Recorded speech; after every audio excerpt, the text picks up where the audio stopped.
నమస్కారం TCN news కి స్వాగతం ముందుగా ముఖ్యాంశాలు ఓటర్ల జాబితాలో అవకతవకలు అక్రమాలపై కాంగ్రెస్ అగ్రనేత రాహుల్ గాంధీ చేసిన ఆరోపణలకు ఎన్నికల సంఘం సమాధానం చెప్పాలని కాంగ్రెస్ పార్టీ భీమవరం నియోజకవర్గం ఇన్ఛార్జ్ అంకం సీతారాం తెలిపారు. భీమవరంలో మంగళవారం నిర్వహించిన విలేకరుల సమావేశంలో ఆయన పాల్గొని మాట్లాడారు.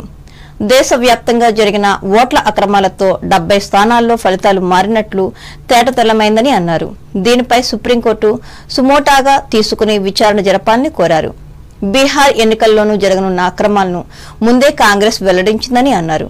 ఎన్నికల కమిషన్ కార్యాలయానికి వెళ్తున్న రాహుల్, ప్రియాంక గాంధీలను సహా ఇండియా కూటమి నేతలను అరెస్టు చేయడంతో ప్రజాస్వామ్యం కూని అయిందని అన్నారు. ఈ కార్యక్రమంలో నియోజకవర్గ మహిళా కాంగ్రెస్ నాయకురాలు సోడాదాసి, సిల్వియా, గంజాల సుబ్రహ్మణ్యం, బోనం రవికుమార్, ఐనంపూడి వెంకటరామరాజులు పాల్గొన్నారు.